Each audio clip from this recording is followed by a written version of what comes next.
Take a look at your social media feed. It is entirely filled with a beautifully curated vintage aesthetic. Elegant swing dresses spinning on a ballroom floor, flawless red lipstick that never smudges, and sun-drenched mid-century kitchens painted in pastel pink and mint green. Looks like a simpler, happier, and far more graceful time to be alive. On Instagram and TikTok, the 1950s are romanticized as a golden era of domestic bliss and effortless elegance. But what if the illusion faded? What if you, a modern woman with an independent bank account, a smartphone in your hand, a college degree on your wall, and the absolute freedom to wear whatever you want, were suddenly dropped into an American suburban neighborhood in the year 1954? The truth is, you would not survive 24 hours. Because behind that picture-perfect elegance lay a brutal, systemic, and completely unspoken survival game. The pastel kitchens were not playgrounds of happiness. They were gilded cages. The smiling faces were masks. If you want to make it through the next 24 hours in this perfect retro world, you have to follow a set of rigid written and unwritten rules that would drive any modern mind into absolute insanity. Welcome to 1954. Your survival countdown begins right now. 6 a.m. The challenge begins, and your very first battle of the day is fought against your own body. Today in the modern world, you might enjoy a messy hair bun, oversized sweatpants, and a completely bare makeup-free face on a quiet morning. In 1954, doing that is considered a serious social crime and a direct violation of your marital duties. The marriage manuals and home economics textbooks of the era are explicitly clear, leaving no room for negotiation. You must wake up at least 1 full hour before your husband's alarm goes off. Your absolute priority is to slip out of bed silently, rush to the bathroom, and put on a full face of flawless makeup. You must curl your hair, apply your foundation, and dress in a freshly ironed, elegant gown before he even opens his eyes. Under no circumstances must your husband ever see the messy human effort behind your beauty. To him, you must appear permanently perfect, as if you naturally woke up looking like a Hollywood movie star. And then comes the true torture device of the decade, a mandatory piece of clothing known as the girdle. To achieve the socially demanded, aggressive hourglass figure popularized by Christian Dior's new look, you cannot simply rely on diet. You must lace yourself tightly into a rigid, suffocating nylon and elastic corset that deliberately crushes your lower ribs, compresses your stomach, and forcefully displaces your internal organs. It is painful, it is exhausting, and it makes breathing a conscious effort. Yet to step outside your front door without one is to invite immediate vicious whispers from the neighborhood women. In 1954, a wife's physical appearance is not a personal choice or an expression of self-love. It is a direct, commercial reflection of her husband's financial status and social authority. If you look tired, if your dress is loose, or if your hair is out of place, your husband looks like a financial failure who cannot manage his household. Your body belongs to his social status. By noon, the walls of the perfect suburban home begin to feel less like a sanctuary and more like a high-security prison. You have cleaned every baseboard, polished every silver spoon, and the isolation is starting to weigh heavily on your mind. You decide you need to escape, even if it is just for a brief hour. You walk down to the local town bank. You have brought your own personal savings, money you earned through hard work, and you walk up to the counter wanting to open a simple checking account. Perhaps you even want to apply for a small credit card to establish your own financial footprint. The bank teller looks at you through the glass window, his face showing not respect but cold, condescending amusement. In 1954, a woman cannot own property or open a bank account independently. It does not matter how much money you have in your hand. Without the legal signature of your husband or your father if you are unmarried, your money legally means absolutely nothing. You are a financial ghost. In the eyes of the law and the financial system, you are classified as a permanent dependent, possessing the same legal status as a minor. If you think you can find a path to freedom and autonomy by stepping outside the home and securing a professional job, the reality you face is even harsher. The post-war media propaganda is fiercely aggressive.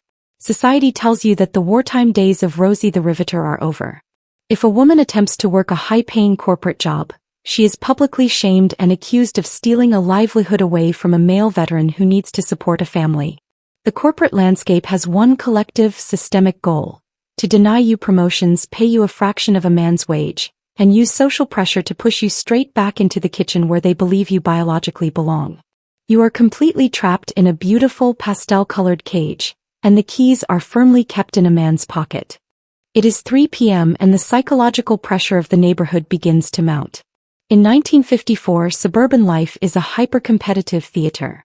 To prove your worth to the watchful eyes of the community, you must prepare a lavish multi-course dinner entirely from scratch before your husband arrives home. This is an era that aggressively celebrates better living through chemistry, a time when modern industrial science promises to liberate the housewife. To achieve the pristine, sterile perfection demanded of a mid-century home, you begin your deep cleaning routine. But you are doing it completely unprotected, entirely ignorant of the hidden dangers around you. You are spraying heavy, unregulated doses of DDT insecticide directly around your food preparation areas to eliminate any trace of nature.